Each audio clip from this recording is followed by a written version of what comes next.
Hello viewers, it's Super GT here with some more A-Class gameplay for you around the Nurburgring Nordschleife today.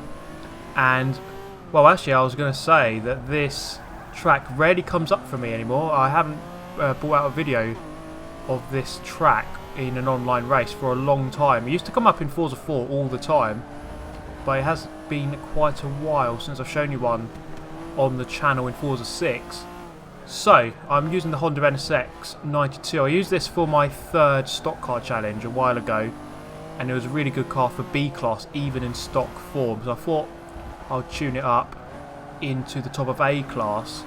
Well, I didn't tune it up, the tune is by ERS Sterilizer. It's in my spreadsheet, which is in the description, and it's a very good car from what I can tell.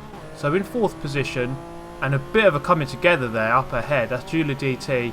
A good driver, but they actually had a bit of coming together there. That guy back there left with a ruined race as it stands right now, but that doesn't bother me because I've moved up into 3rd position now. It's getting very close, and we've got a guy right behind us now coming alongside. Actually, he's coming alongside as we approach the fast sweeping left-hander. I have got the inside line. We've got another guy right behind us as well. He is a Honda NSX, I believe, on our side there. And I go a little bit sideways as we enter. They've made contact just behind us there, and I hope they're not going to come into the back of us here, and they don't. We can see where they are exactly, well, almost, with those new indicators telling us their position and how close they are. So, maintaining 3rd through the first sector of the lap. We're aiming for a lap time of around 8 or 9 minutes, I believe it is. So coming uphill again for a fast sweeping blind left-hander. I love that corner if we can get it right. Now we've caught up with the... Well, I'm going to get this wrong again. It's either Eagle Talon or a Mitsubishi Eclipse, and I'm guessing it's the Talon this time around. But on the exit here, you can see I've just about got the drive to get away, and I have got past. So now into 2nd, behind you in the DT, again a very quick driver, and it's going to be tough to win this race from here because he's in a good car and he's a good driver. And he has track position on a track where it is very hard to overtake. You really do have to be very careful with your overtakes, plan them in advance, and well, it's actually an advantage to have a faster car, I think, on the final straight, because there's nothing they can do to defend a pass around there. Almost go for a lunge there, but had to back out. There really was not enough space, so sensibly had to back out of that one. So you can see here, there's quite a contrast between their two cars here. My Honda has got very good handling, and you can see that I'm putting him under pressure already through the tight turns. But you can see as we enter this braking phase here, you see that he just about got away just before. So I've got alongside here, and I'm going to go around the outside. So that is a clean, good move there. But now we're going to see the power of his car, and he's going to come flying back past. So it wasn't worth too much time in the end. So going back down to 2nd. Now we have the middle straight here, as I like to call it. It's not really straight at all, but it is flat out pretty much from here to the carousel, or up the top of this hill.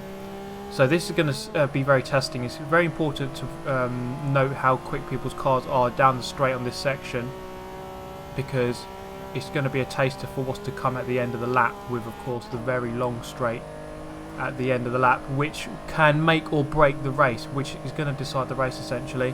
So he's gained, let's see, about 400 feet on me already, or 500 feet as we approach this turn.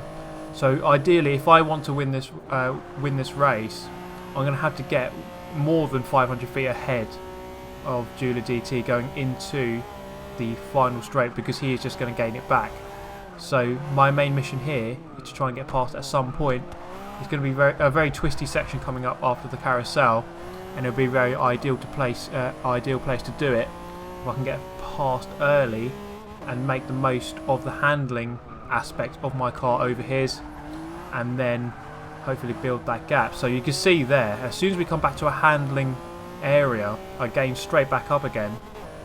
Now coming up into the twisty section, this section here after the carousel is my favourite section of the track. It flows so well. He's gone very narrow into this turn, which puts him on a bad line into this one, and I've gone up the inside. He's left me room very nicely, so I'm up the inside into 1st place for the first time in the race, And now hopefully we can build some momentum and a gap here.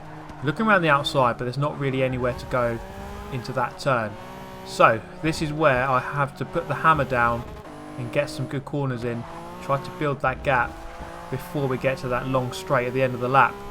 So if I get to that straight at the end and he's right behind me, I've got no chance because he's just going to go flying back past, and I will almost certainly finish second at best. Maybe even worse depending on the car behind me as well. So far he's actually gone to about 300 feet behind, so this is looking very good at the moment. We have gained quite a lot already, and we do have about half of this sector left to go before we get to that final straight, the very important final straight on this lap. Now of course the finish line has moved on Forza 6. It's not the same as it was on Forza 4. Forza 4 had it on the straight itself halfway down. This one we have to wait until the end of the straight, a couple more corners, and then you turn right just before you go onto the GP circuit, and then that is the end of the lap instead. So a couple of corners to contend with after the straight, which makes it a little bit different. So we are approaching the last couple of corners here before the straight, and I'm actually about 700 or 800 feet ahead, which is looking very good. Now he gained 500 feet on me at the middle straight, and this straight here at the end is a bit longer, maybe a third longer or 50% longer, I really don't know, but it is definitely a bit longer, so I will have to have a bigger gap than that.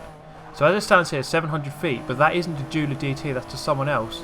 Jeweler DT is 1,000 feet behind now, so I think I should have this in the bag as we come onto the straight here. This is the very long straight I'm talking about, a very important part of the race.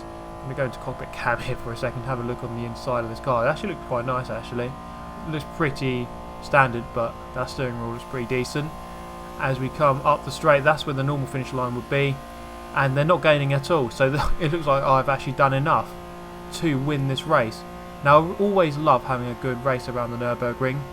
When it comes up on the vote, I always vote for it normally, except for if it's like at night or at rain.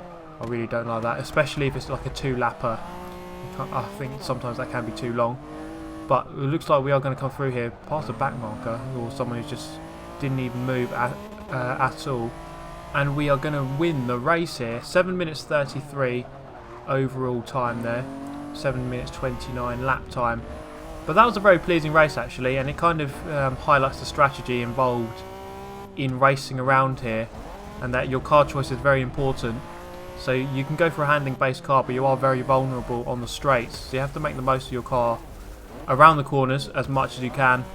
Jeweler DT there going for a more speed based car.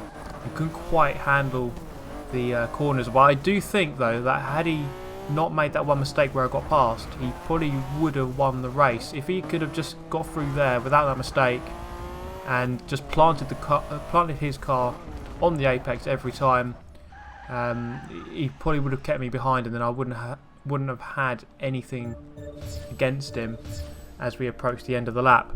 But that is the end of the video. I hope you've enjoyed this one, guys, because it's a little bit different than normal. Just a straight up good race, which actually doesn't happen all that much anymore. Mostly they're bad races against idiots who smash me off with corner cutting, etc.